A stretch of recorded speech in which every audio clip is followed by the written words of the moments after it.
Kamala Harris has taken over.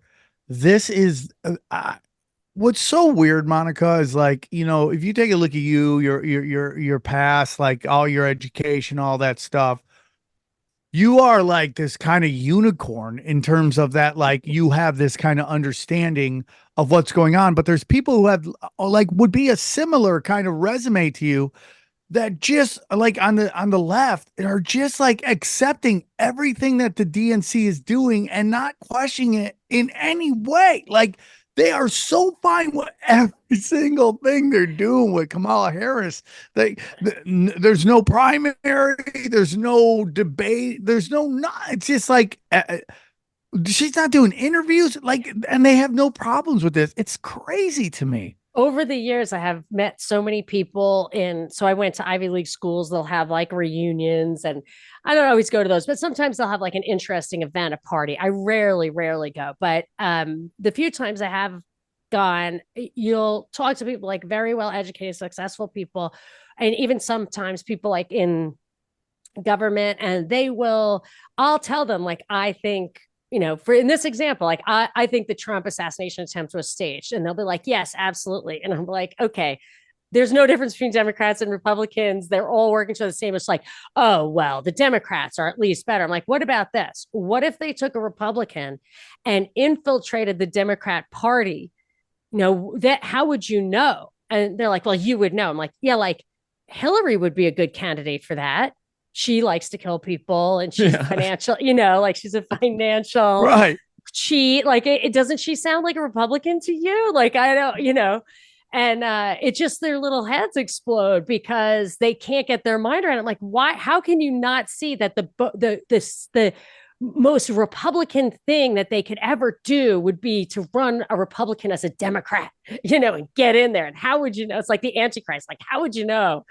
And it's by their deeds you would know. So you have to actually look at what they say and do, and not just the D or the R, but that a lot of people It, cannot look past it. and it's really crazy because Camilla is a great example of someone who, like, if you took the name off her and the D and the R off her, and you just went to any like progressive, Right. whether they were super rich or super poor, and you listed this woman's credentials, but you didn't tell them whether it was a man or a woman. You just here's this candidate's credentials. Are they a Republican? Or are they a Democrat? Are they pro black people? Are they anti black people? They would all go anti black, and then you would reveal who it is, and they'd be like, "Well, yeah," and I don't. It's mind blowing to me and it's almost why, like, I got in a discussion briefly with Jimmy Dore about why I'm for the electoral college. Not the way it is now, but the idealistic version of it. Like for me, it would be easier to fix the electoral college than to fix democracy, right? It would be easier to do that because you get into these blue cities like New York, Chicago, LA, San Francisco, where groupthink runs everything. And if you don't subscribe to the groupthink, you never move up. You'll never get promoted. You'll never be invited to the parties. You have to bend over backwards, no matter how ridiculous the talking point is, to promote that talking point in order to thrive. And you'll never be able to change it. So you'll never have anybody coming out going, Kamala Harris sounds like an awful human being to me. This is why you can get her to shoot up in the polls, which I don't believe, but this is why you can get people so excited about her because they have to do the group thing, and they don't. Not only do they have to do the group thing, they have to be the most excited out of everybody else. They have to be the loudest cheerleader, the biggest spaz, so that everyone sees, oh, she's more about this than we are. Because it's a tougher fight when they're not real. But I think Stacey Abrams said something like, you can tell by looking at me that you can trust me. It's like, that's a problem. But I want to ask your electoral college thing. You're What right. does that mean? Yeah, That's so no, funny that's to what it means. What I she know I said can't it trust you means. around a That's bag of the potato whole. chips. I know Right. It's that. like I always wondered. When you learned in school Cookie about Monster. carpetbaggers, like the northern guys who came and they got like Yeah. you Yeah, know, of because course. in the South the rebels were disenfranchised, so they would get like the black guys to run, but they would carpetbaggers were behind. What did they call the black guys who ran? You know, the carpetbaggers had a name, but what did the other guys, like the face jobs, have a name? So that's what I think a lot of these people are just whatever that is. Like, I wish somebody knew historically if they had a name for the puppet, because we have a name for the puppeteer. But for the electoral college, yeah, it's not only that.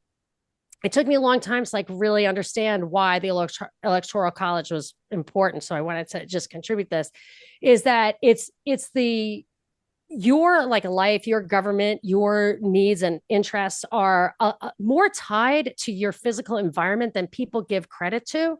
So with the electoral college, I think it was meant to shoehorn this country together, which I would say if you don't have the electoral college, you shouldn't even have a federal government, just like make the states countries, because the urban areas have very different interests from the rural areas, but the rural Yes. areas can't be represented because they're underpopulated.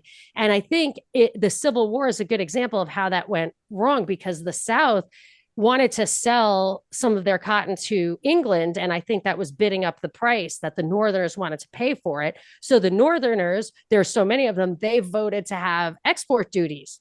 So the British, if they wanted to buy the cotton for $1 a bale or whatever, they had to actually pay $2 a bale because if you had like say 100% export duty, and then the Northerners say, well, we can get it now for $1.50 because that's less, and then they could sell their textiles for less. So I really think that is actually like not just hypothetical. I think that might actually be what triggered the Civil War. But that's what the electoral college is kind of meant to prevent. But it's all just a way to try to like, it's like you guys were saying before, like how do you get the HIV virus? How do you get black holes? You're just like seeing where the vacuum is and trying to like shoehorn something in there. Maybe it's just why we can't have a United States. What's the point of it even? And that's the electoral college was just the way to make it work, even though geographically we really shouldn't have one government. Well, it is crazy. And again, we talk about this on the show all the time. It becomes if we break up the United States, it's going to become balkanized, and then it's just going to be war. There's just going to be Yeah, then you're vulnerable to other other 100%. strong men, whether they're internal or external, and that's what you get. Like there's just you have polls, they have unaligned countries, but it doesn't really work. Like you have to team up because people like us, like the empire, goes and invades your country. You can try to be independent. It's really disgusting because we actually literally say, like, in the name of democracy, we cannot let those people vote. You know? It's just you can't do it in foreign countries. It's terrible, and there's no choice. It's really, I'm not black pilled, but the problem is that people just don't see through it, and I mean, that's a starting problem. The starting problem is that people still believe the lip service that people like Anthony Blinken say against, why people in Taiwan shouldn't be able to vote for the legislation they want, which some of it is pro-Chinese. If you want to put it in terms of chicks and dudes, let's do it this way. Chicks, the liberal chicks probably believe that. They're going out like being do-gooders. But their dads, the reason they gave them that politics is they know that the welfare warfare superstate is there to protect their wealth, the welfare to protect it from the bottom, and the warfare to protect it from the top. So I feel like you keep them down by giving them $15 an hour or whatever you got to give them, and they're not going to come over the wall. And then if you want to steal people's oil or whatever, you don't want them to bomb you. You got to keep them down over there. But I think that it's in their interests ultimately as a class to have this system the way it is, and it screws the middle class. The middle class is the most screwed. I mean, the poor, as Mitt Romney said, like, don't worry about them. It's the middle class that's paying all the taxes, which finances both of those things. Oh yeah, it's just absolutely crazy. So let's get into so we're coming to the end of Joe Biden's Yeah. term, and I don't know how most people don't see it as an absolute train wreck in almost every way possible, but I might be wrong. The Hunter Biden stuff with the Yep. crack and the cocaine and all that stuff, it's just like, have we just do we just accept corruption now? Do you think is it just like, yep, that's what they do, or are we so like just R's and D's partisan that we just can't we We don't care. We just want our side to win. It doesn't matter how bad they are.